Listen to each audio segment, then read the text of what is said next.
Michael, well, first of all, can you say your name and who you are, what your position is?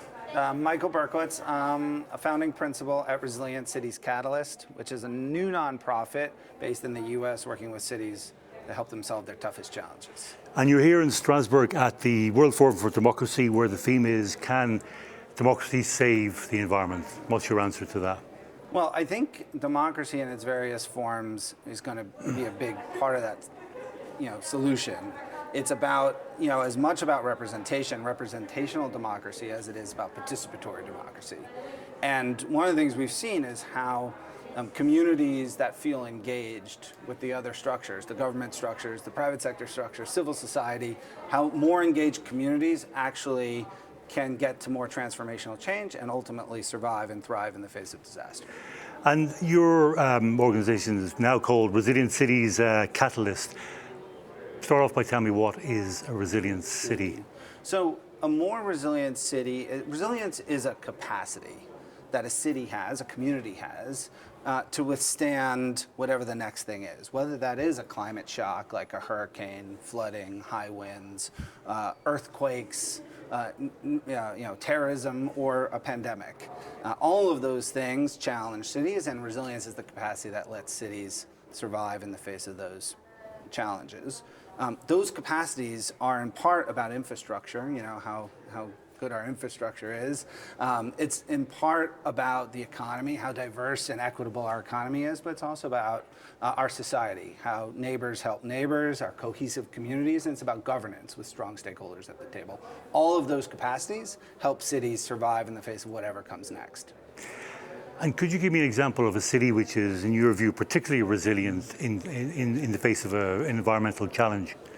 Well, one city that I've done a lot of work with that's been particularly impressive to me is the Dutch city of Rotterdam.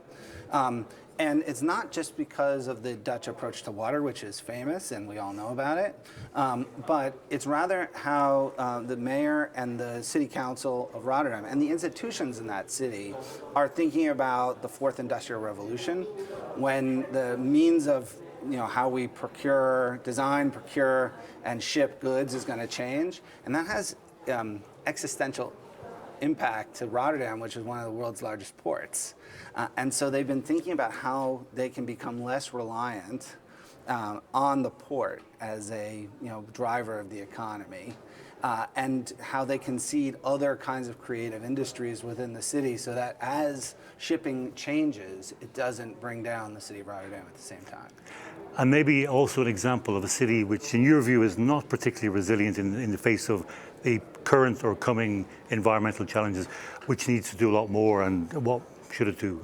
Well, I would look at cities that have particularly, I wouldn't call it any particular city, but what I would do is look at cities in particular where there are large gaps of inequity between very rich and very poor, where there are large groups of people who don't feel particularly bought into society and what's going on, because those are the conditions that are a little like a tinderbox. It just takes one spark. That spark may be a climate spark, like a hurricane. That spark could be a fruit vendor in Tunis setting himself on fire and Arab Spring happens. There are lots of different sparks that can happen, and when you don't have that kind of cohesion and that democratic participation, to bring it back to this conference, then you have a city that has some resilience challenges that could blow up in its face. And your organization, do you actually go in to a city and talk to the mayor and the administration and say, look, we like what you're doing here, but you need to do this, or we think you should do that? Is that what you do, or how does your organization actually work? Yeah, so our organization was formed out of an organization called 100 Resilient Cities, and we had done work in 100 cities around the world, across 48 countries on 6 continents. And so we have a really good landscape of best practice around the world. And so what we're doing at the new organization, Resilient Cities Catalyst, is trying to apply that at different scales. And so sometimes we're working at the community scale to really help a particular community, like the community of Kashmir Gardens in Houston, which was massively impacted by the hurricane, to try to understand how to organize itself and how to relate to the city. Sometimes we do it at a project scale, so thinking about a particular project, how that project can be leveraged in many different ways to enhance the capacities that build resilience. And sometimes we do it at a city or a regional scale. And sorry, forgive me if I missed it, but does the city come to you, or do you reach out to the cities, or? It's a variety of relationships. So sometimes a funder will fund us to do this work in a particular region. So we've been working with the Hilton Foundation in California to work on some of these issues. Sometimes it's the city. So we did a piece of work for the city of New York to help them think about their strategy post-COVID. And sometimes it's at a project level where our project owner may recruit us to think about how to, to design their project in more innovative ways. Second last question, is there any city you've worked with where you feel you really made a difference on the environmental front and helped solve environmental problems? So one of the things we helped do with the city of Paris was design their Oasis Schoolyard program. So Paris has 700 schools within the city. Sorry, let me back up. So Paris has 561 schools within the city limits, almost 700 acres of land.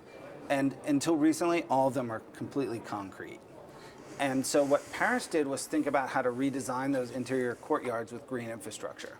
It was originally an intervention that was supposed to break the urban heat island, when cities get unusually hot compared to the leafier suburbs. But what they also did is they put impermeable surfaces to absorb rainwater and mitigate flooding. And they opened those schoolyards to the communities on off hours and weekends so that the refugees and the migrants, which came to Europe over the last decade, had somewhere to go and meet and understand what it means to be Parisian, French, European, to hopefully improve integration and reduce radicalization. And that's a resilience intervention. And you're particularly proud of that one. Yeah.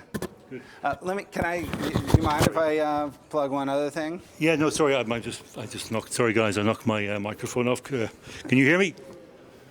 Yes, but be careful. Sorry. I was getting. That hurt my ears in the headset. I was getting excited there. No, I live in Paris. I know it's my son. I've seen these concrete schoolyards in Paris. Yeah. Primary school, secondary school. Nice, lovely buildings around, but pure concrete, like one tree in the middle. So they now have budget. So it started with three. Sorry, thanks. It started with 3 pilots in 2018. They won a European Union Innovation Award. And they've changed up their budget. And so now they actually have budget through, I think it's going to take about 10 years to redo all of the schools, right. all 561. Final question. I want to plug sorry, something yes, you want to go ahead and plug away. Another reason I'm here is because we are partnering with the Democracy and Culture Forum, which is based in Athens, and Iliamep, which is a Greek think tank, to create a hub for climate information for Southern Europe. And there's so much information out there about best practice and what's to do and not to do and what the risks and the opportunities are. What this hub will do is try to centralize that in a way that particularly policymakers and practitioners in Southern Europe can use. Great. My final question, do you think that forums like this, talking shops like this, can actually do anything, result in any concrete changes? That's a good question. Putting you on the spot here.